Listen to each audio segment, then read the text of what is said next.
In 1966, a 10-year-old girl dreamed of a black mass covering her school, telling her mother she wasn't afraid to perish. 2 days later, a colossal avalanche buried that very school, and she was gone.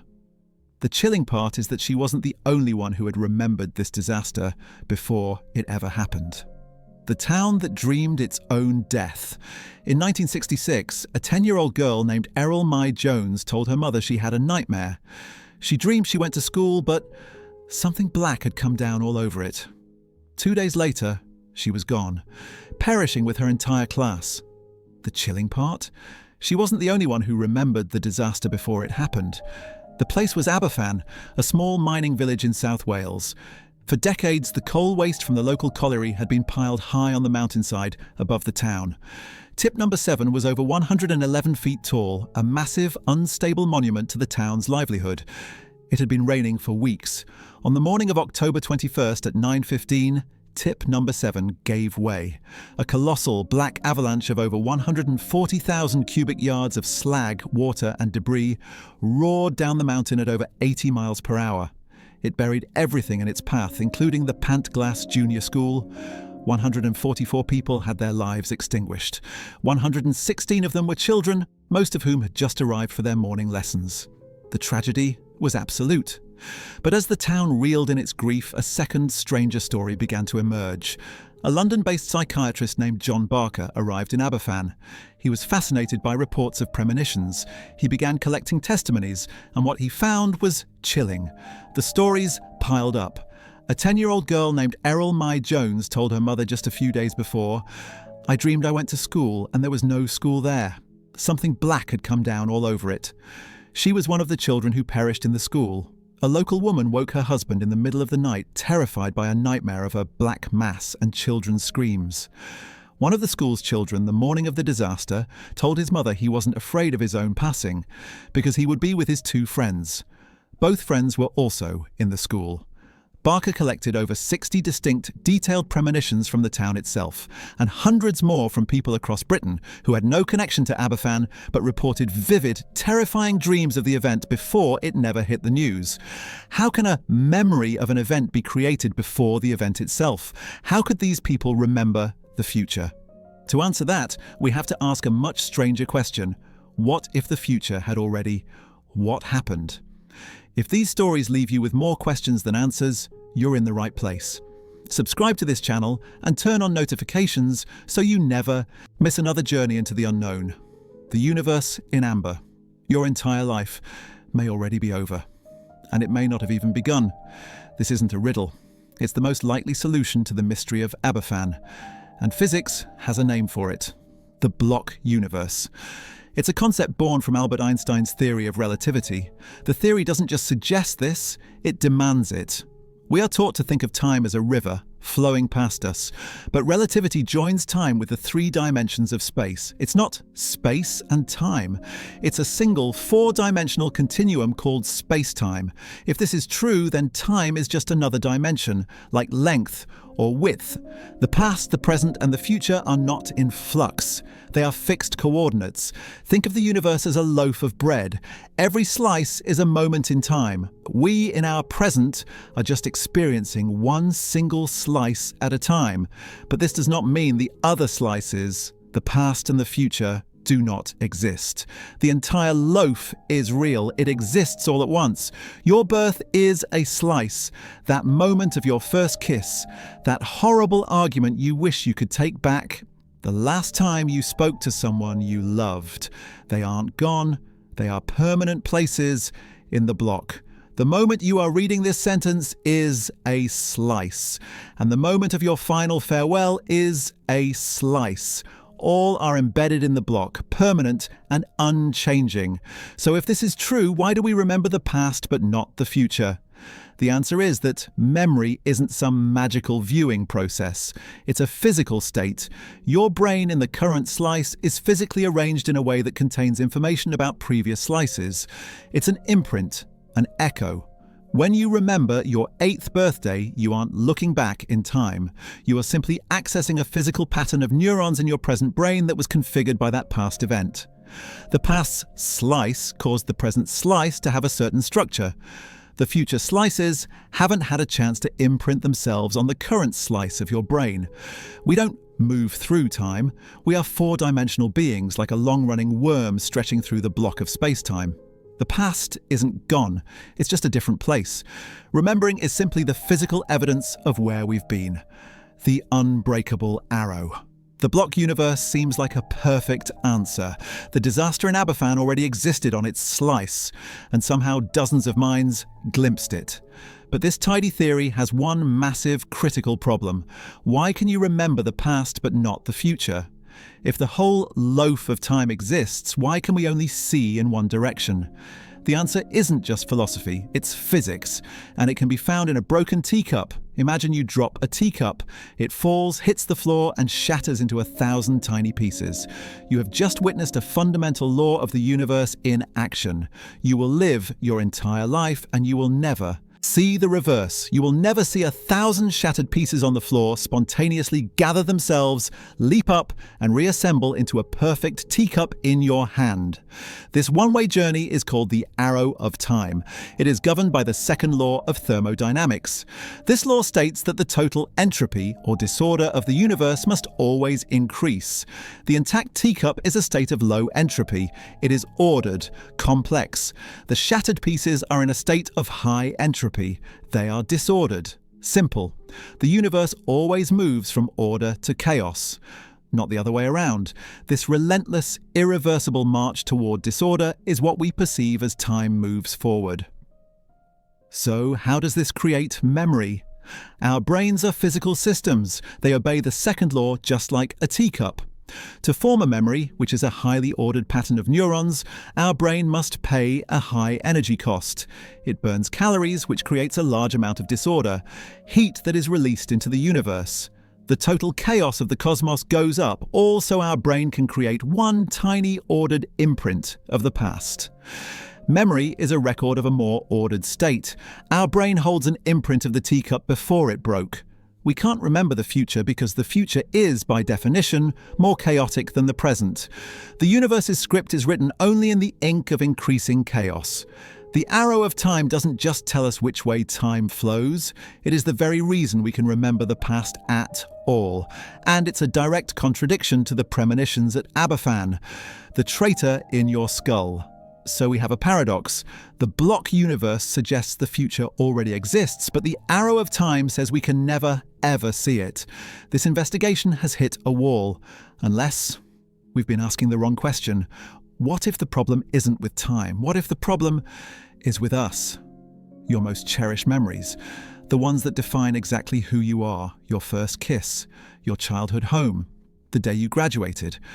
What if they are all lies? We treat memory like a high-definition video recorder. We believe that when we remember something, we are pressing play and watching a perfect, unchanged recording of a past event. This is fundamentally, dangerously wrong. Neuroscience has proven that memory is not an act of retrieval. It is an act of reconstruction. Every single time you remember an event, your brain rebuilds it from scratch. It's like an archaeologist finding a few bone fragments and rebuilding an entire dinosaur. Your brain takes the core gist of the event, the emotions, a few key details, and then fills in all the gaps with logic, assumptions, and even new information you've learned since. Worse, the very act of remembering changes the memory. The rebuilt version with all its newfound flaws is what gets saved back into your long-term storage. The next time you recall it, you are recalling the copy of the copy. This isn't a theory. It's a provable fact. Dr. Elizabeth Loftus, a cognitive psychologist, pioneered research into false memory. Her most famous experiment is known as the Lost in the Mall study. Researchers took a group of subjects and, with the help of their parents, created a booklet of 3 true childhood memories. They then inserted one completely fabricated story, a detailed, plausible account of the subject being lost in a shopping mall at age 5. The subjects were told all 4 stories were real. The results were chilling. 25% of the subjects didn't just accept the false memory. They internalized it. They remembered it. They began adding their own details to the false story. They remembered the panic. They remembered the old woman who found them. They remembered the specific store they were near. They had created and now cherished a past that never was. Your memory isn't a window to the past. It's a mirror reflecting who you are right now. If our past is this malleable, this treacherous, then remembering isn't a passive act. It's an act of creation. The past that never was. If our own personal memories can be lies, what about our collective memories? What if millions of people, strangers from all over the world, share a distinct, detailed memory of a past that never actually happened? It's not a conspiracy. It's called the Mandela Effect. The phenomenon is named for Nelson Mandela. Thousands of people, if you ask them, will remember that Mandela passed away while in prison in the 1980s. They will recall with perfect clarity the news reports. They will remember the television coverage of his funeral and the moving speech given by his widow. The only problem? None of it happened. Nelson Mandela was freed from prison in 1990, became the president of South Africa, and passed away in 2013. This single glaring discrepancy was written off as a simple, common error. But then, more examples began to surface, and they were specific. How do you spell the popular children's book series about a family of bears? Millions will swear with absolute certainty that it was spelled Berenstain, but every book, every cover shows it has always been Berenstain. In Star Wars, what is Darth Vader's famous line to Luke? Almost everyone will quote, "Luke, I am your father." The actual line, "No, I am your father." The name Luke is never spoken in that exchange. In the classic film Jaws, the sheriff's iconic understated line is, "You're gonna need a bigger boat." It is not, "We're gonna need a bigger boat." The cartoon character C-3PO. He's solid gold, right? Look again. In the original films, his right leg from the knee down has always been silver. The list is endless. Is this just mass misremembering? Is it the simple fallibility of human memory amplified by the echo chamber of the internet? Or is it something far stranger? Proponents of the effect suggest it could be evidence of parallel realities. They argue that we are remembering a past from a different timeline, and our consciousness has, at some point, slipped from that reality into this one, carrying old, incompatible memories with us. If the past we remember isn't even stable if it can be collectively rewritten, then it's not a fixed record. It's a symptom of a reality far more fluid and terrifying than we thought. The echo of a life before. Our investigation has shown that memory can be a traitor. It can be false, and it can be shared by millions. But what if a memory isn't false at all? What if it's just someone else's? In 1957, two young sisters, Joanna and Jacqueline Pollock, were walking to church in their hometown of Hexham, England. They, along with a friend, were in a tragic car accident. Both sisters perished. Their parents, John and Florence Pollock, were devastated. John, a devout Catholic, prayed relentlessly that his daughters might somehow return. A year later, Florence gave birth to twins, girls. They named them Gillian and Jennifer. The impossible story began. The parents did not believe in reincarnation. It was against their faith. But the signs were immediate, and they were impossible to ignore. Jennifer, the younger twin, was born with a thin white line on her forehead, in the exact same spot where her predecessor, Jacqueline, had a scar from a fall. She also had a distinct, matching birthmark on her waist. The family had stored away all of Joanna and Jacqueline's old toys. When the twins were old enough to speak, they asked for them, by name. They correctly identified Mary, Joanna's doll, and Teddy, Jacqueline's bear. John and Florence moved away from Hexham when the twins were just babies. They returned to visit the town when the girls were 4 years old. The twins, who had no conscious memory of the place, knew their way around. They correctly pointed out the school their sisters had attended. They knew the shortcut to the park they had never been to. Most chilling of all was their reaction to cars. As soon as they could walk, the twins displayed a visceral, paralysing panic around vehicles. They would instinctively pull their parents back from the curb, screaming, "The car is coming for us!" As the twins grew older, past the age of 5, these strange memories and phobias began to fade. It was as if a new, fresh life was finally and fully overwriting an old, tragic one. But what were those memories? Were these twins, for a brief time, remembering a past that wasn't their own? These are the stories that defy easy explanation. What do you think is happening in the case of the Pollock twins? Let us know your theory in the comments below. The glitch in the Matrix. We've seen memories of a future that shouldn't exist, and memories of a past that wasn't theirs. But what about that strange feeling when you can't tell the difference? You walk into a room and a paralyzing jolt hits you. You have been here. You have done this. Every word, every gesture, every detail, you feel you know what's coming next. Is it a trick of the mind, or did you just feel the code of reality stutter? This is déjà vu, a French term for already seen. It's one of the most common and most unsettling experiences of the human mind. It's that uncanny, fleeting, yet powerful sensation of reliving a moment that is happening for the very first time. Science has tried to provide a logical explanation. The most popular theory is a brain lag, a tiny misfiring in the temporal lobe. Information from your eyes, for example, might take two different neural pathways to your brain's processing center. One path might be a millisecond faster than the other. This glitch means the event is logged into your memory before your consciousness has fully perceived it. The result? A brand new incoming experience that feels like an old outgoing memory. It's a file being saved in the past folder before it's even been opened on the present desktop. But this theory, for many, feels incomplete. It doesn't explain the intensity of the feeling. It doesn't explain the eerie, predictive quality that sometimes comes with it. The feeling that you know exactly what that person is about to say. Let's go back to the block universe. If all time, past, present, and future is a fixed, solid block, a pre-written novel, then what is déjà vu? Perhaps it's a glitch in our reader. It's a moment where our consciousness, our present slice, accidentally brushes up against the next slice.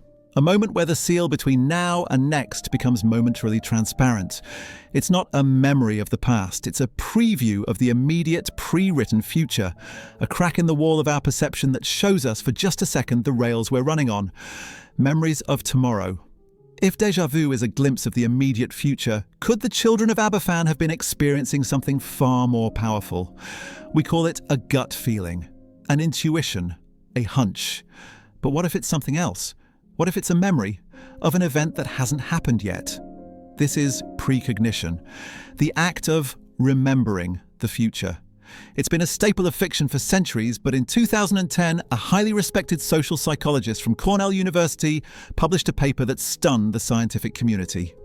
Dr. Daryl Bem decided to run a series of classic psychology experiments, but in reverse.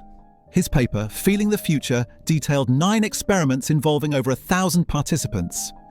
In one of the most famous tests, subjects were shown a long list of words. They were then asked to recall as many of those words as possible, a standard memory test.